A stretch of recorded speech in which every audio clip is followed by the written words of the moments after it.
Hello guys, welcome to it's you TV. నేను మీనందు. ఈ మధ్య కాలంలో ఫేస్బుక్లో ఒక ఆర్టికల్ చదివాను.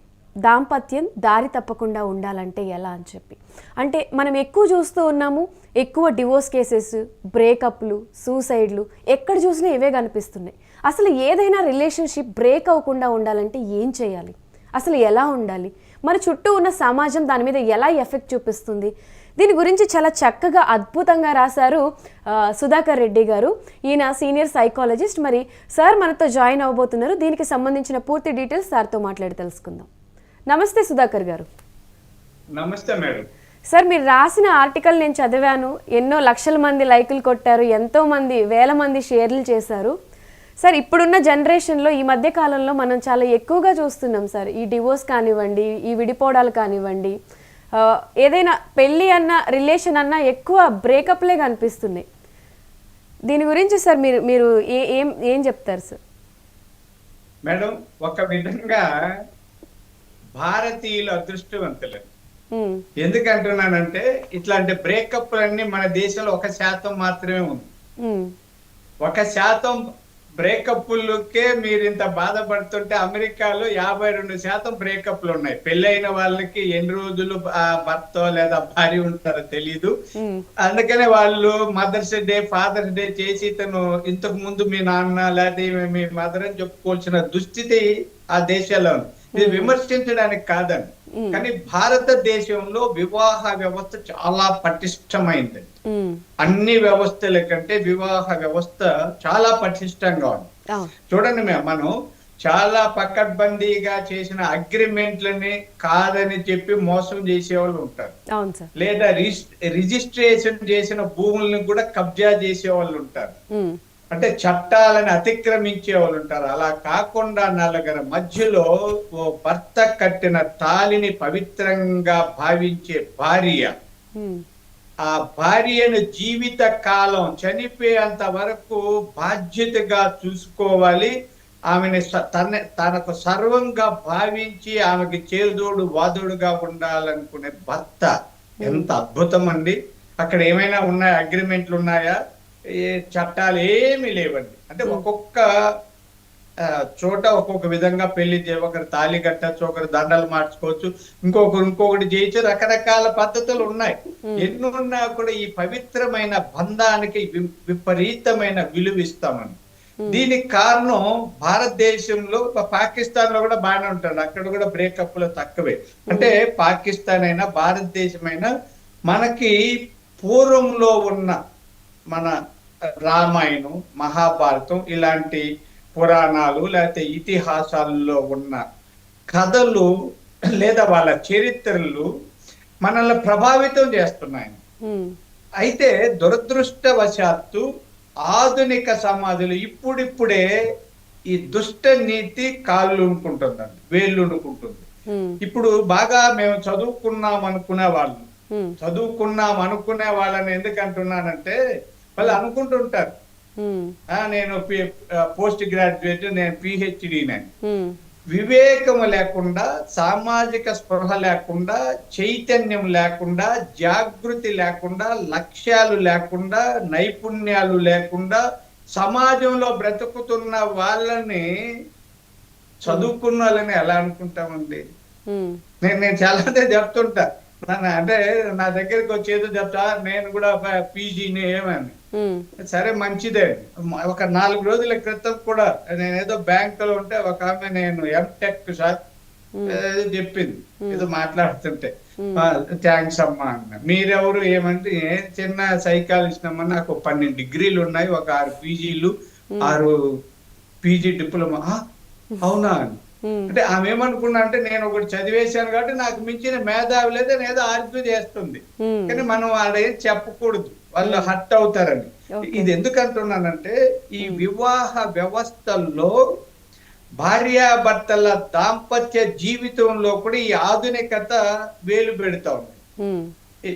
సోషల్ మీడియా చాలా అద్భుతమైందండి, కొంతమంది అనుకుంటుంటారు. కానీ ఇలాంటి కొంతమంది చేష్టలు, చర్యలు ఇతరుల్ని ప్రేరేపిస్తున్నాయి, వాళ్ళకి మార్గదర్శనం చేస్తున్నాయి. చిన్న చిన్న లోపాలను భూతత్వంలో చూసి విడాకులు తీసుకోవడం, విడాకులు తీసుకుంటే సంతోషం అండి, ఒకవేళ విడాకులు తీసుకుంటే అది చట్టబద్ధం. ఉమ్, వివాహేతర బంధాలు పెట్టుకోవడం, ఉమ్, ఆ విషయం తెలిస్తే భార్యలను భర్తలు, భర్తల్ని భార్యలు హతమార్చడం, చంపేయడం, ఉమ్, ఏమంటే బిడ్డల్ని చంపేసే తల్లులు తండ్రులను చూస్తున్నామని. ఉమ్, ప్రపంచంలో ఏ జీవరాశి కూడా తన బిడ్డల్ని చంపదండి. అంటే పాములు అప్పుడే పుట్టినప్పుడు ఏదో పాములు తన పిల్లల్ని తానే తింటాదని ఏదో అంటున్నారు, కానీ మిగతా ఏ ప్రాణి కూడా బిడ్డల్ని చంపదు. ఉమ్, అలాంటిది ఒక ప్రియుడి కోసం ఒక మహిళ తన ముగ్గురు పిల్లల్ని విషమిచ్చి చంపడమో లేదా బావిలో దేసి చంపడమో, చంపేసి ఈ ప్రియుడితో వెళ్ళిపోవడం అంటే ఇది పైచాచికత్వమా, వ్యామోహమా, ఉన్మాదమా? ఆలోచించండి. ఉమ్, ఇది ఎందుకు అవుతుందంటే అండి, అంటే వివాహ బంధంలో ఇలాంటి వాళ్ళల్లో లైంగికమైన విపరీత ధోరణులు ఉంటాయి. ఉమ్, అంటే శృంగార పరమైన ఉన్మత్త లక్షణాలు ఉంటాయి. వాళ్ళకి శృంగారం అంటే ఏదో తెలియదండి, ఉమ్, వాళ్ళు ఏదో భ్రమలో ఉండి విపరీతంగా ఆలోచిస్తుంటారు. నిజానికి ఏం లేదండి. అంటే మనం కొంత ఛానల్స్ వ్యక్తిగత చెప్పేవాడు ఏముంటదండి, ఒక పిచ్చుకుంటది, ఒక క్షణంలో కలిసేసి వెళ్ళిపోతుంది, క్షణంలో. కానీ దానికి పిల్లలు పుడుతున్నాయి. ఏనుగు ఓఎమ్మ 1000 కేజీలు బరువున్న ఏనుగు క్షణంలో ఇంకొక దాంతో కలుస్తాయి, పశువులు ఏవైనా. కానీ గంటల తరబడో ఇదేం కాదండి, ఇదేమి వన్ డే క్రికెట్ మ్యాచ్ కాదు కదా. కానీ వీళ్ళు అలా భ్రమలేక వెళ్ళిపోతారు. శృంగారం అన్నా దాంపత్యం అన్నా ఇదేదో వన్ డే క్రికెట్ మ్యాచ్ లాగా అనుకుని విపరీతంగా ఆలోచించి ఎదుటి వ్యక్తిని తక్కువగా చులకనగా అర్థం చేసుకుని మరెక్కడో అదేదో ఉంది, ఆ సంతోషం ఉంది, సరదా ఉంది, ఉత్సాహం ఉందని ఇంకెక్కడో వెతుక్కొని అక్కడికి పోయి అక్కడ కూడా బొక్క బోర్లా పడి అక్కడ వదిలేసి తమ జీవితాన్ని నాశనం చేసుకునే వాళ్ళు ఎక్కువ మంది ఉన్నారని. అంటే నా అనుభవంలో కూడా చెప్తాను, సైకాలజిస్ట్ గా కౌన్సిలింగ్ చేయడమే కాదని ఒక 7 ఏళ్ళు తిరుపతి కోర్టులో ఎక్స్పర్ట్ గా ఈ భార్యాభర్తల డిస్ప్యూట్స్ అక్కడ ఒక మీడియేషన్ సెంటర్ ఉంటుంది, ఆ సెంటర్ కేంద్రంలో పనిచేశాను, మధ్యవర్తిత్వ నిపుణుడిగా పనిచేశాను. వాళ్ళకి అర్థం కాదు, ఇక్కడ నుంచి అక్కడికి పోయాం, ఆడిట్లే వీడిట్లే, ఈ మగవాళ్ళంతా దొంగలనే ఆడవాళ్ళు, లేకపోతే ఆడవాళ్ళంతా ఇట్లా వాళ్ళనే మగవాళ్ళు ఉంటారు. ఇలాంటి వాళ్ళంతా సమాజంలో వెతికి వెతికి చూస్తే కూడా ఓ 4-5% కంటే ఉండరండి. కానీ ఈ 4-5% వాళ్ళు చేసే తప్పుల వల్ల జనం భయపడదు. ఇప్పుడు నిన్నే ఏదో చూసానండి, సౌత్ కొరియాలో పిల్లలు లేక స్కూళ్ళు మూసేశారండి. 4600 స్కూల్స్ మూత. ఎందుకంటే పిల్లలు లేరు. పిల్లలు ఎందుకు లేరు? సంసార సుఖాలు లేవు. సంసార సుఖం ఎందుకు లేదు? శక్తి లేదా, తర్వాత ఆర్థిక సమస్యలు, ఉద్యోగాలు లేదు, నిరుద్యోగం. ఈ పెళ్లి చేసుకొని పిల్లల కంటే ఏమయ్యాలో తెలియదు. మనకి అదృష్టం అంటే భారతదేశంలో అలాంటి సమస్య లేదండి భారతదేశంలో. కానీ ఇప్పుడండి చాలా మంది మా దగ్గరికి వస్తుంటారండి, పిల్లలు పుట్టక డాక్టర్ల దగ్గరికి వెళ్తుంటారు. ఈ సహజ ప్రక్రియ అండి. అంటే ఎక్కడ ఏ జీవరాశి కూడా నాకు పిల్లలు పుట్టలేదని డాక్టర్ల దగ్గరికి ఇంకోదా వైద్యానికి పోవు. కానీ కొంతమంది నాకు 10 లక్షలు వస్తుందండి నెలకి, కానీ పిల్లలు పుట్టల, సామర్థ్య లోపు, ఆ డాక్టర్ దగ్గరికి ఆయనకు 10 లక్షలు 5 లక్షలు 3 లక్షలు ఇచ్చి ఏదోగా చేస్తాయి. ఇది ఎంత దురదృష్టం చెప్పండి, చాలా దురదృష్టం అండి. దీనికి కారణం శారీరక సామర్థ్య లోపం, లేదా శరీర ఆరోగ్యం పట్ల అవగాహన లేకపోవడం, మానసిక సమస్యల పట్ల సరైన అవగాహన లేకపోవడం, శృంగారం పట్ల కూడా అవగాహన లేదండి. వీళ్ళేంటే ఎక్కడో ఈ సోషల్ మీడియాలో కొద్ది యూట్యూబ్ లో కూడా ఏవో చూసేసి అశ్లీలమైనవి చూసేసి చాలా గొప్పగా ఊహించేసుకొని ఫెయిల్ అవుతుంటారు. అందుకని నేను సహజంగా ఇప్పుడే కాదండి, నాకు అంటే ఇప్పుడు బాగా పాపులర్ గా నేను 78లో ఫార్మసీ చదివేటప్పటి నుంచి ఆర్టికల్స్ రాస్తున్నానండి. ఇప్పుడు కాదు, 78లో.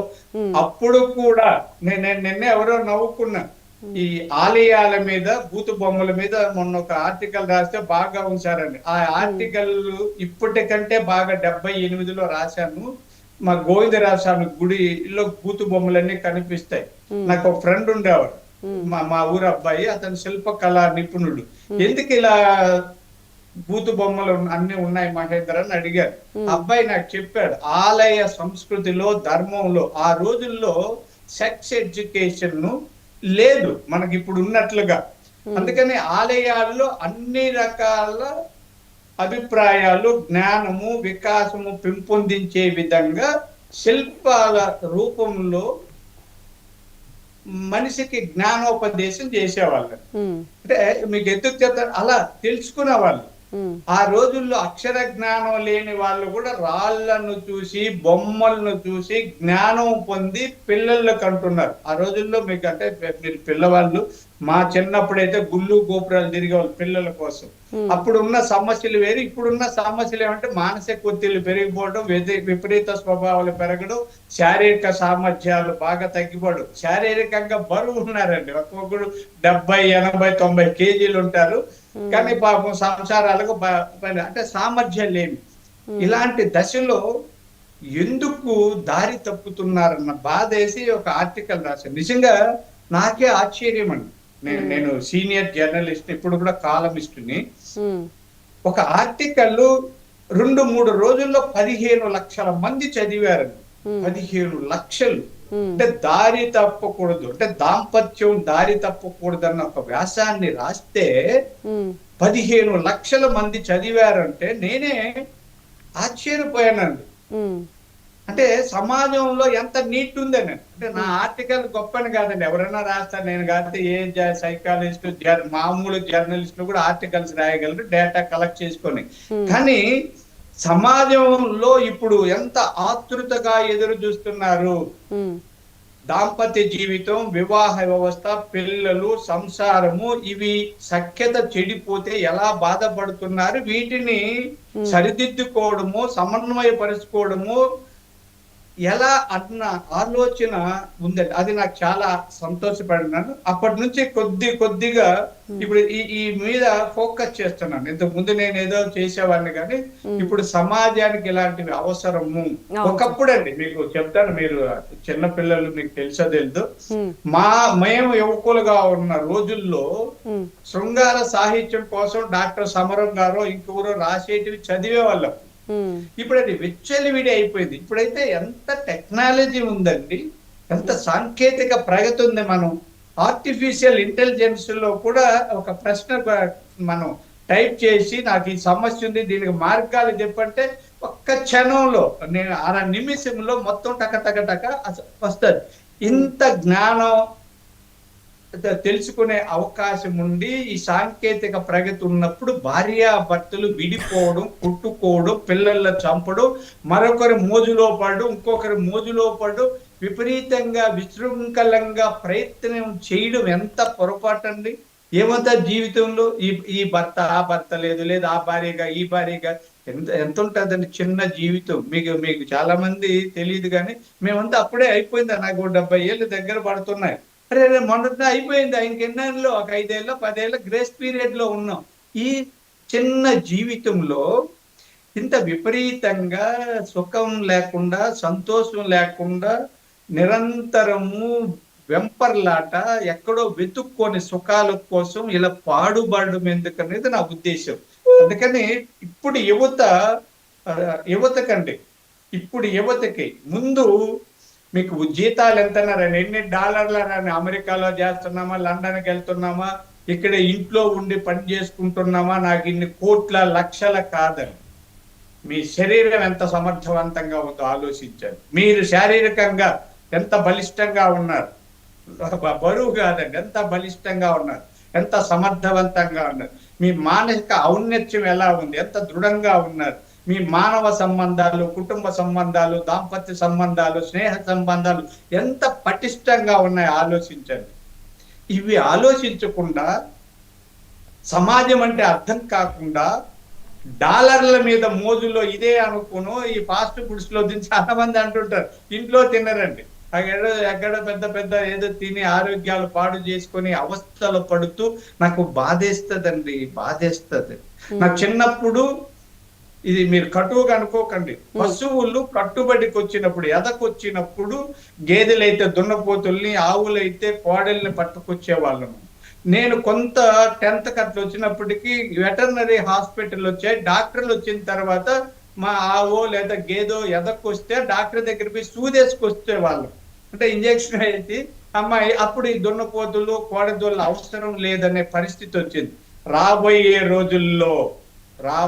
రోజుల్లో డాక్టర్లే పిల్లలు పుట్టించే రోజులు వస్తే ఇది మానవత్వానికి మచ్చ, మనిషి జ్ఞానానికి మచ్చ, ఈ సాంకేతిక ప్రగతికి మచ్చ అండి. ఇంత జ్ఞానం, డబ్బు, అవసరాలు, సౌకర్యాలు వచ్చి సంసారాలకు పనికి రాకుండా మరొక చోట సుఖాలను వెతుక్కునే పురుషులైనా స్త్రీలైనా ఎంత వివేకరహితంగా ఉన్నారో అర్థం చేసుకోవాలని, సమాజాన్ని పటిష్టంగా సామాజిక విలువల్ని భద్రం పరుచుకుంటూ జీవితాన్ని కొనసాగించాలనే ఉద్దేశంతో నేను కొన్ని ఆర్టికల్స్ రాస్తుంటాను.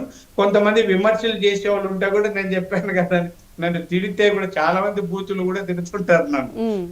ఏ వచ్చేలేండి అవి ఎందుకు చెప్పేది, మళ్ళీ ఇవి చెప్తే అవి నేర్చుకుని తిడతారు. ఇది మేడం నా ఆలోచన.